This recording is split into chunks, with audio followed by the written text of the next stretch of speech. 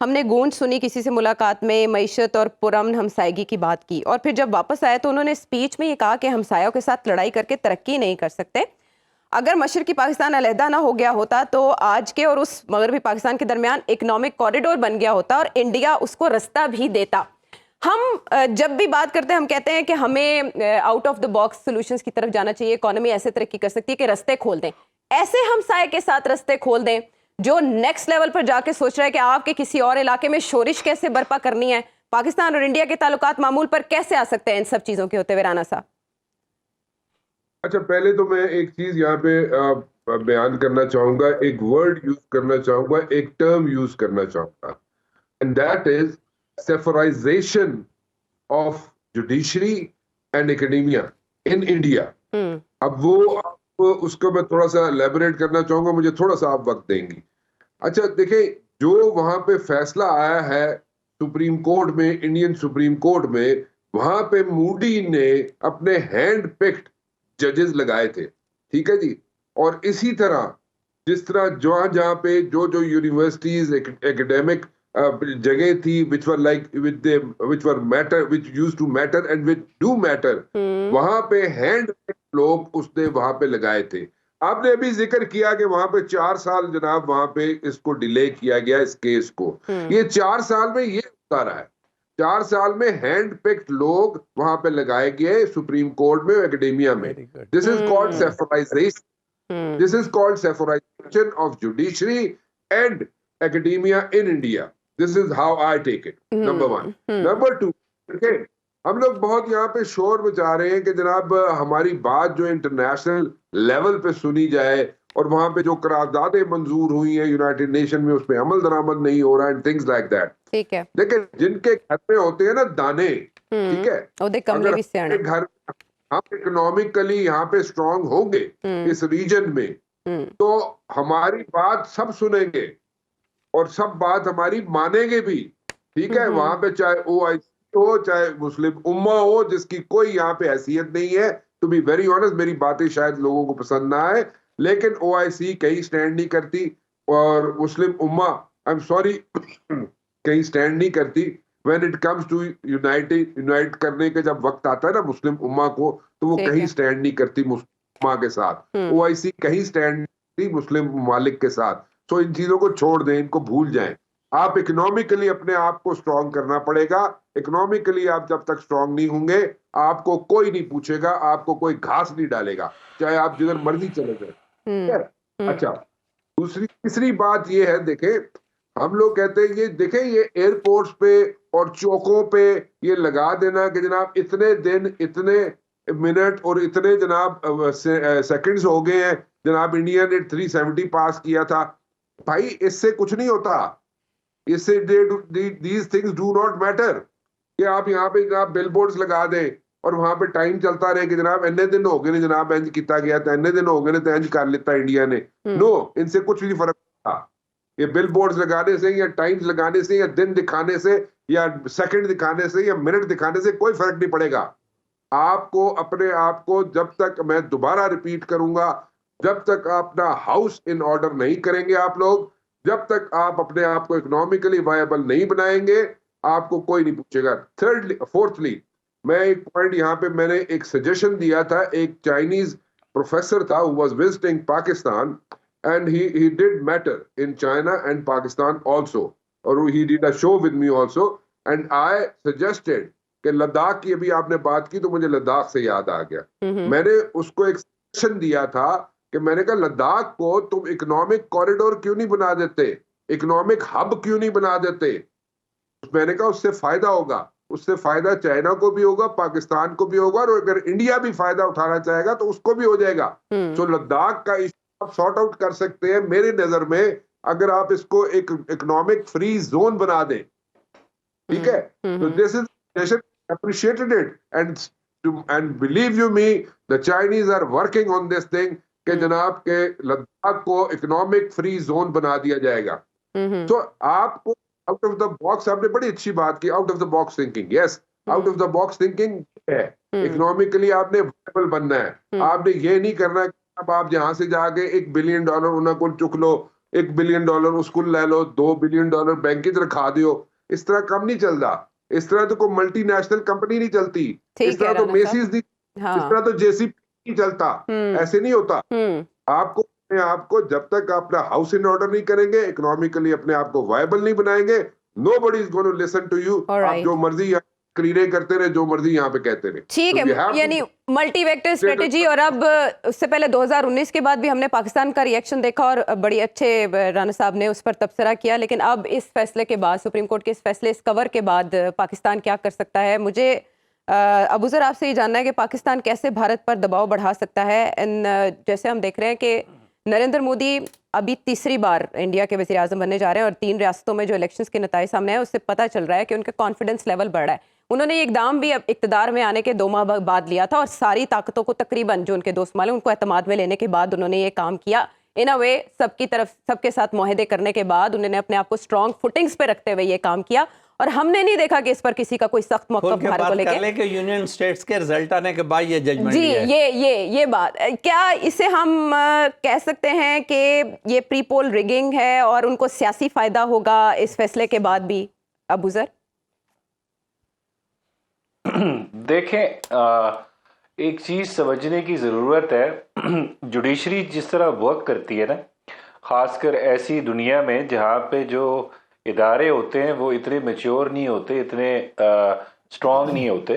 اب Indian supreme court جو ہے وہ اتنی کو پرفیکٹ سپریم کورٹ نہیں ہے. ہماری سے تھوڑی سی بہتر ہوگی, لیکن پھر بھی اس کی ورکنگ بڑی کویسچنیبل ہے. دیکھیں, ایک لا میں ٹرم یوز ہوتی ہے جورسپروڈنس آف فیئر. یہ پوری دنیا میں نا, جب جوڈیشری انڈیپینڈنٹ نہیں ہوتی اور باقی ادارے جو ہوتے ہیں, خاص کر جو اسٹیٹ ہوتی ہے, وہ جوڈیشری سے زیادہ پاورفل ہوتی ہے, اور وہ جوڈیشری فنڈامنٹل رائٹس کو پروٹیکٹ نہیں کر پاتی, آئین کے بنیادی ڈھانچے کو نہیں پروٹیکٹ کر پاتی, تو وہ جو فیصلے دیتی ہے وہ اس کو ہم کہتے ہیں جورسپروڈنس آف فیئر. جورسپروڈنس کے ایسا کیس لا ڈیولپ ہوا ہے جو آؤٹ آف فیئر ڈیولپ ہوا ہے. یہ ہمارے ہاں بھی اب انڈیا میں دیکھیں, جو بابری مسجد کی ججمنٹ آئی تھی وہ بھی جورسپروڈنس آف فیئر تھی آپ کی.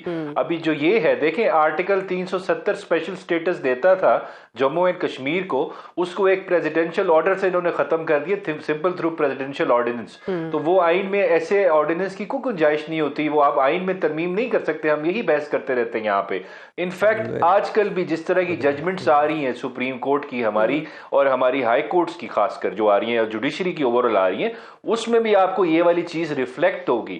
یہ تب ہوتا ہے جب جوڈیشری جو ہوتی ہے انڈیپینڈنٹ نہیں ہوتی ہے ایک اسٹیٹ کے اندر, وہ باقی اسٹیٹ کے جو ادارے ہوتے ہیں اس کے نیچے سب آرڈینیٹ طریقے سے کام کرتی ہے. تو اس وجہ سے یہ انڈین سپریم کورٹ کا فیصلہ جو ہے بالکل کمپرومائزڈ فیصلہ ہے, یہ انڈیپینڈنٹ فیصلہ نہیں ہے. یہ جو اسٹیٹ ہے, خاص کر جو مودی صاحب جس طرح رول کرتے ہیں ایک ڈکٹیٹر کی طرح انڈیا کو, ایک دیکھیں الٹرا نیشنلزم, پیٹریوٹزم, جنگوازم کی تحت ایک پورا ایک سوسائٹی کو انہوں نے میرے خیال سے گیلونائز کر کے ایکسٹریم کر دی ہے. تو یہ بیسیکلی جوڈیشری نے پریشر میں فیصلہ دیا ہے, ایک پورا سوشل سیٹ اپ. دیکھیں کانگریس 100 بری جماعت ہوگی, لیکن ایٹ لیسٹ وہ انڈین سوسائٹی کے لیے اور سب کانٹیننٹ کے لیے بہت بہتر جماعت تھی. بٹ اس فیصلے پر ان کا ریئیکشن ایک ماڈریٹ قسم کی. جی بالکل, دیکھیں اس پہ تو آپ پھر دیکھ لیں نا, ان کا کیا نام ہے, جو ان کے فاؤنڈنگ فادر تھے, نہرو تھی, جو ان کے کانسٹیٹیوشنل میکرز تھے, فریمرز تھے, انہوں نے سپریم کو جو دیا, اس نے جو سٹیٹس دیا ہے کشمیر کو, وہ تو اسپیشل سٹیٹس دیا انہوں نے ایک ابنڈنٹ وزڈم میں دیا تھا, کیونکہ انٹرنیشنل کمٹمنٹس ہیں آپ کی. یہ دیکھیں پاکستان کی بھی یہی کمٹمنٹ ہے with respect to Azad Kashmir and Gilgit Baltistan, کہ جو یو این کی ریزولوشن تھی اس کے تھرو انڈیپینڈنٹ ایک پلیبسٹ ہوگا, اس کے تھرو ڈیسائیڈ کریں گے کشمیری سے ان کا رائٹ ہے ٹو سیلف ڈٹرمینیشن. ہم نے نہیں چھیڑا اس کو, لیکن میرے خیال سے, ویسے میری سجیشن یہ ہے, اگر انڈیا نے ایگزامپل سیٹ کر دیا تو ہمیں بھی کشمیر کو اور جی بی کو جو ہے اپنا سٹیٹس پاکستان کا پارٹ بنا دینا چاہیے ایز اے ریئیکشن ٹو دس.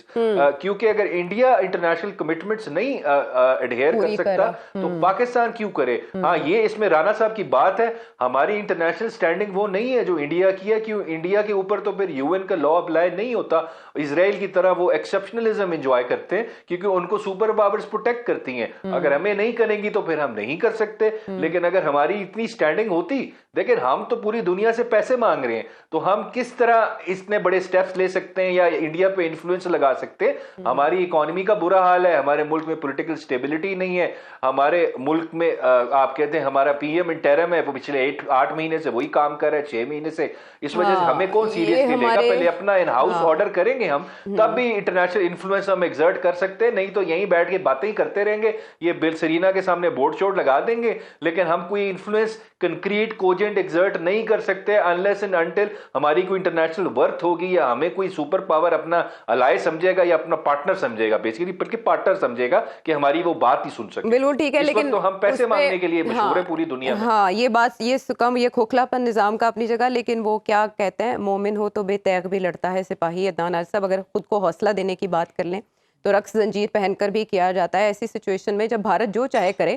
ابھی نیئر صاحب نے اختلاف کیا اس بات سے کہ ہمارا کیس کمزور ہوگا اگر ہم بھی وہی کرتے ہیں جو بھارت نے کیا، لیکن ابو سر کا کہ جیسے کو تیسا، اگر بھارت کسی بھی عالمی قانون کو روندتے ہوئے ایسے اقدامات کر لیتا ہے تو کیا پاکستان کے لیے مشکل ہے ایسا کرنا؟ دانا نہیں، مشکل تو نہیں ہے، ایک پارلیمان سے قرارداد ہی پاس ہوگی اور وہ آپ ان کو صوبے کا درجہ دے کے اسپیشل سٹیٹس دے دیں، اس سے زیادہ وہ لوگ بھی چاہتے ہیں، ہمارے زیر انتظام ہے جی گلگت بلتستان کے لوگ تو چاہتے ہیں کہ ان کو صوبے کا درجہ دیا جائے، ان کے پاس پورا ایک صوبائی صوبے کا، جیسے پنجاب سندھ کا ایک پورا نظام ہے، وہاں بھی ایک ایسا نظام بنے اور وہ ان کی خواہشات کے مطابق ہوگا، زیادہ وہ لوگوں کی پارٹیسپیشن ہوگی۔ لیکن جو کشمیر کا ایشو ہے نا، مقبوضہ کشمیر کے لوگ اگر مزاحمت کرتے ہیں تبھی وہ آزادی حاصل کر سکتے ہیں۔ مقبوضہ کشمیر میں جتنی مزاحمت ہوگی اتنا ان کا کیس، بے شک وہ ان کی سپریم کورٹ کچھ بھی کہے، پارلیمان کچھ بھی کہے، لیکن اگر وہاں کے لوگ جو ہیں وہ اٹھ کھڑے ہوتے ہیں اور وہ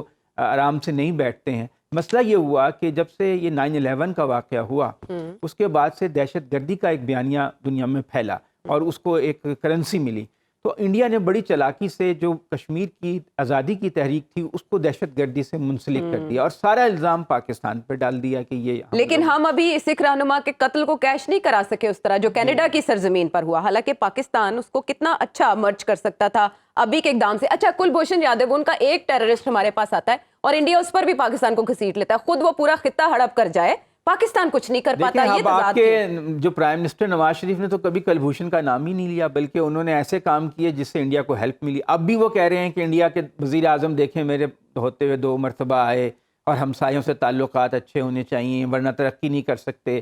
ان کے دور میں تو اتنی تجارت کھول دی کہ ہماری زراعت ہی بیٹھ گئی تھی، تمام زرعی اشیاء جو ہیں انڈیا سے آنی شروع ہو گئی تھیں۔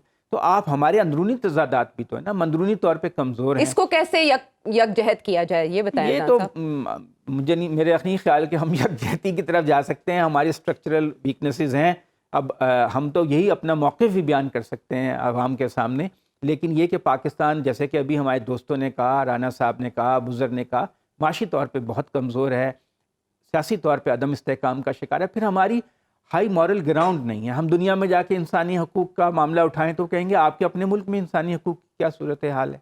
اچھا، انڈیا کے حوالے سے بھی انسانی حقوق اور مذہبی آزادی کی بہت رپورٹس آ چکی ہیں باقاعدہ، اور یورپی یونین کی طرف سے بھی آ چکی ہیں، لیکن ان کا واویلا نہیں مچتا، حالانکہ جو وہاں پر جس طرح کا سلوک کیا جاتا ہے اقلیتوں کے ساتھ وہ بھی سب کے سامنے اور باقاعدہ رپورٹ ہوتا ہے۔ لیکن اس میں یہ بھی ہے نا کہ وہاں تسلسل ہے، آئین کی پاسداری ہے، پھر یہ بھی ہے کہ انڈیا جو ہے ایک بڑی طاقت ہے معاشی طور پہ، سب لوگ اس سے تجارت کرنا چاہتے ہیں، یورپ امریکہ کے انٹرسٹ اس سے وابستہ ہیں، پاکستان سے اس طرح عالمی برادری کے معاشی انٹرسٹ وابستہ نہیں ہے۔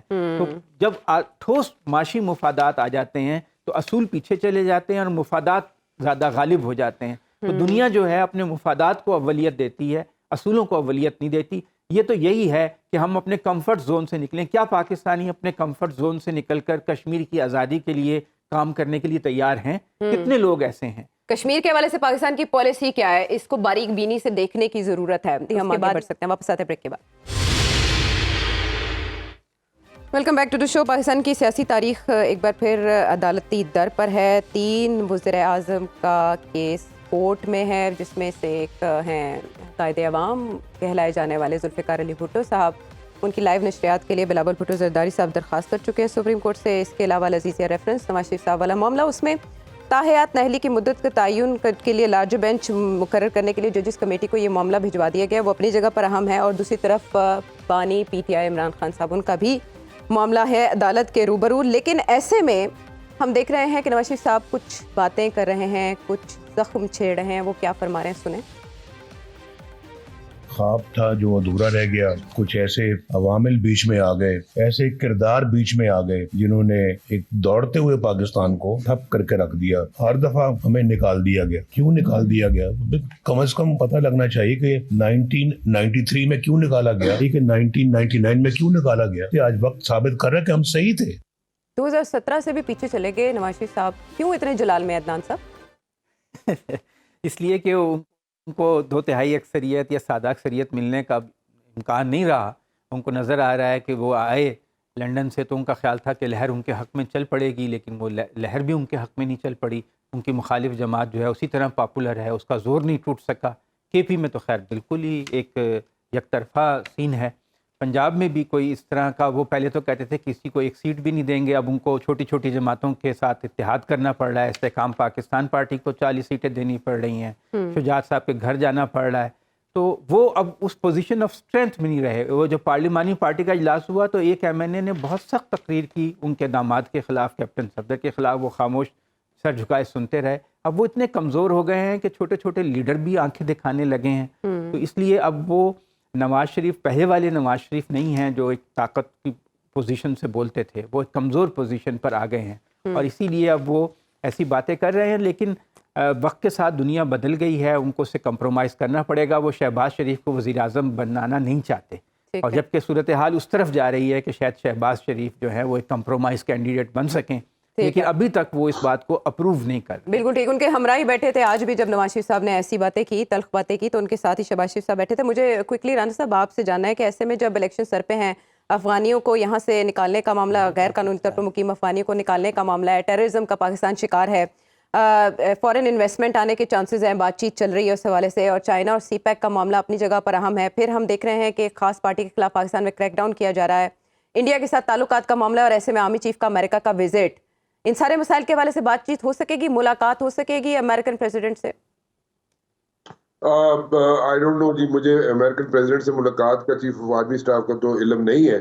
ہاں یہ مجھے ضرور پتا ہے کہ چیف آف آرمی اسٹاف جہاں پہ جو کنسرنڈ ملیٹریلی کنسرنڈ کوارٹرز ہیں وہاں پہ ڈیفینیٹلی جا رہے ہیں, اور وہ اتنی امپورٹنٹ ملاقاتیں ہیں ایز فار ایز دا, اگر ہم ملٹری ایسپیکٹ سے اگر دیکھیں یا سوچیں, یا جو لوگ پیرلی اس کو انڈرسٹینڈ کرتے ہیں, سو آئی وڈ سے کہ وہ بہت امپورٹنٹ ملاقاتیں ہیں, اور اس کو انڈر ایسٹیمیٹ نہیں کیا جا سکتا. This visit is very very important for Pakistan and for the military of Pakistan. جی یہ میں دو ٹرمز یوز کر رہا ہوں, اور اس میں ایک ڈیسیژنز جو ہیں ان کو انفولڈ ہوتے ہوئے آپ آئندہ کچھ ہفتوں میں دیکھیں گے, اور بڑے امپورٹنٹ وہ انفولڈ ہوں گے. ٹھیک ہے, keenly we are observing it. مجھے ابو ذر آپ سے یہ جاننا ہے ایک بار پھر, وہ تاحیات اہلی والا معاملہ اور اس ایکٹ کا معاملہ, یہ کسی نے چیلنج نہیں کیا, خود ٹیک اپ کیا گیا. دوسری طرف ایک پارٹی کی جانب سے خط لکھا گیا اور اس کا جواب آیا.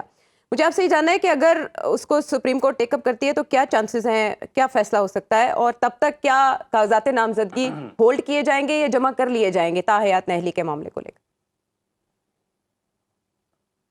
دیکھیں, یہ کوئی کیس لگا ہوا تھا کیسرانی صاحب کا, اس میں یہ پوائنٹ جب آیا انڈر ڈسکشن تو وہاں سے یہ پھر بات چلی, پھر اس میں سوال جواب آبزرویشنز آئیں, اور پھر یہ ٹیک اپ ہو گیا کیس.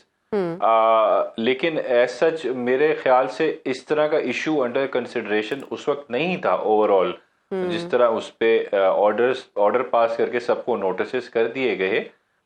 بالکل, لیکن اس کے ساتھ ساتھ دیکھیں بڑے امپورٹنٹ کیسز سپریم کورٹ میں اس وقت پینڈنگ ہیں, جیسے جو جبری گمشدگیوں کا کیس ہے, اعتزاز احسن صاحب کی پٹیشن ہے, اس کا کوئی نام و نشان نظر نہیں آ رہا. اور اس کے علاوہ چیئرمین پی ٹی آئی نے بھی ایک لیٹر لکھا تھا, اس کے اوپر بھی سپریم کورٹ نے کوئی کنکریٹ یا سالڈ سٹیپ نہیں نظر آیا. میرے خیال سے جو کرنٹ ہیومن رائٹ وائلیشنز ہیں آپ کے ملک کے اندر, اس کو اس طرح اگنور نہیں کرنا چاہیے, کیونکہ سپریم کورٹ ہی ضامن ہے بنیادی حقوق کی. اور اس کے علاوہ اگر وہ کیسز جو پرانے ہیں یا وہ کیسز جو جیسے ذوالفقار علی بھٹو صاحب کا کیس ہے, ضرور سنے اس کے, لیکن میرے خیال سے اس سے زیادہ پریسنگ ایشوز جو ہیں اس وقت پاکستان کے جن کو سننے کی ضرورت ہے حالات حاضرہ جس کے متقاضی ہیں. مجھے نیر صاحب آپ سے جاننا ہے جسٹس اعجاز الحسن کے خط کے حوالے سے بینچ فکسنگ پر کیا سمجھتے ہیں آپ؟ نظریاتی تقسیم مزید واضح ہو گئی؟ تو کبھی ختم ہی نہیں ہوئی تھی اور مزید گہری ہوگی. وقت ختم ہو گیا. نیر صاحب آپ سے بہت معذرت ہے. اس پہ آنے والے پروگرامز میں کرتے رہیں گے بات. کے لیے لینے کے بعد